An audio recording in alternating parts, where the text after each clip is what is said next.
Niliambiwa nitaita mtu mwingine, nimeambiwa. I am here smart. It's okay.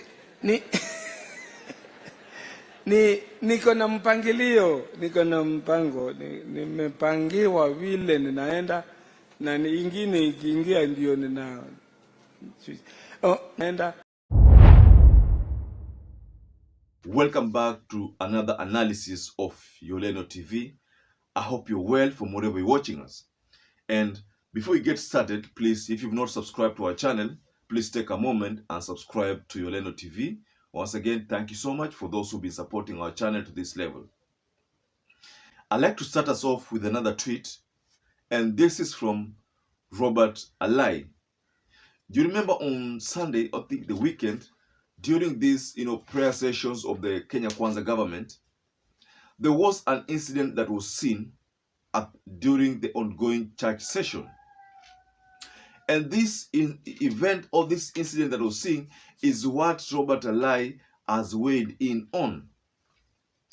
But before we get deep into the analysis of what Robert Alai weighed in on, please let's get to this tweet from the same Robert Alai. And this is what Robert Alai had to say. Bully of the church is wrong, even if Deputy Jesus is your boss. Deputy Jesus, the term Deputy Jesus was first of all brought into the political scene by Martha Karua. You remember during the days of campaign, that is the time Martha Karua referred to William Samoei Ruto as Deputy Jesus. And the sole reason was that because most of the time during the campaigns, they used to they could bring in the word Mungu, in their campaigns, that tutalindwa na Mungu. Kuna Mungu na kuna watu. So most of the time, they could most of the time when they used Mungu, they were referring to the Kenya Kwanza being led by Mungu, and then the other camp being led by witchcrafts and the other people, just watu wa ulimwengu, and they're trying to say that hao si watu wa Mungu. So jamani, nataka kusema jambo hili na nimuite mwenzangu ambayo tunafanya pamoja. He is my equal partner. Hakuna mtu ana assist mwingine. Mimi na Mike tuko katika kiwango kimoja. Kwa hivyo Mike, utaendelea kujipanga, na ikiwa si wewe, ni wewe utaita mwingine, maana hii ingine siwezi kuipindua. Ngoja. na Mike yako wa huyu, please wacha tumalize vizuri, tutaingia kwa yale. Ningetaka ku clarify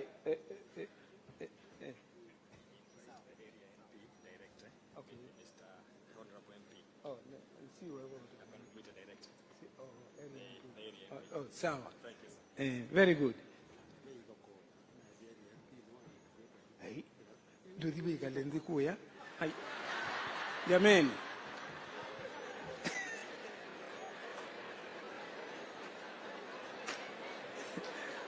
Mimi niko sawa. Hey. But I want to make one clarification and call the area MP. The Kenya Kwanza government was forcefully taking over the church, and that the church appears to be, defenseless in this whole thing. Because if you look at that video very well, then you will realize that the preach was almost, defenseless, and I think that is enough indication of what we've been talking about, church capture. So why did this word church culture come? During the 5 years of handshake, William Samoei Ruto crafted his political journey and looked at it, and as a strategy, decided to use the church to champion his agenda. He believed that the church, literally 80% of the Kenyan nationals will go to church. So the rest of the 20 form Islamic, form Hindus, and part of those people who don't go to church, But the bigger chunk of the Kenyan nationals, almost 80%, go to church. So William Samoei Ruto crafted his political future along the church fraternity. So that move has been successful, but the move has only made the church look weak, and that was witnessed in that event in Kitui. And that event was graced by, the governor, Wavinya Ndeti, and William Samoei Ruto was in attendance, Gachagua was in attendance. And when you look at what Chipukizi did by telling the preacher to wind up, that meant that the message to that whole thing was that they did not give a damn about the church session. Because even after them getting that chance to talk to the people, the whole session turned to a political campaign, because most of the session was just about wooing Kalonzo and defaming Raila Amolo Odinga. A thing that we find very strange during the session, because Rigathi Gachagua kept referring to Raila as yule mzee wa kuzimia. That is not good in a church session, but that is what was said. That is what was peddled.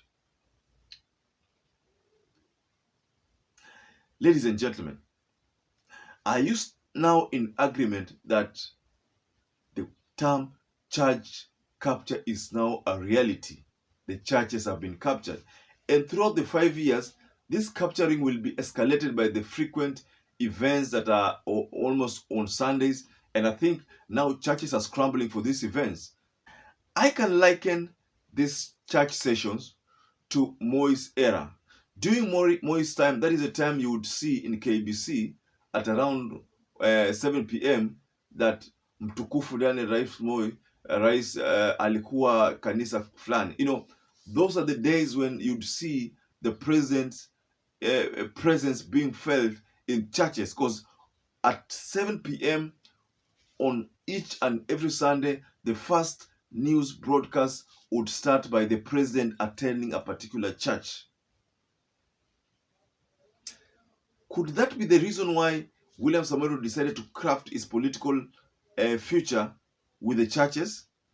I don't know. Please share below the comment section there.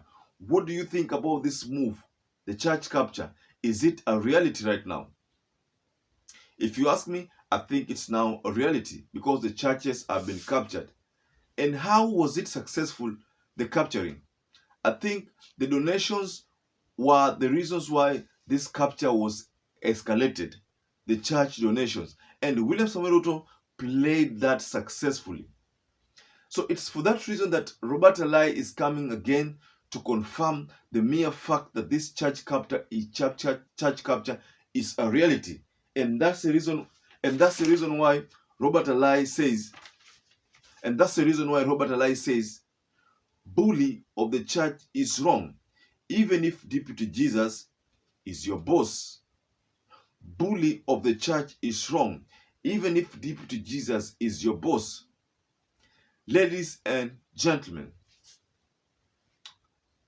if you're a first-time viewer, or if you're a regular viewer who's not subscribed to our channel, please support this channel by subscribing to it. Once again, I'd like to say thank you so much for those who've been supporting us to this level. It is because of your support that our channel has grown. Now, once again, I'd like to say stay safe and stay blessed until we meet again for another analysis.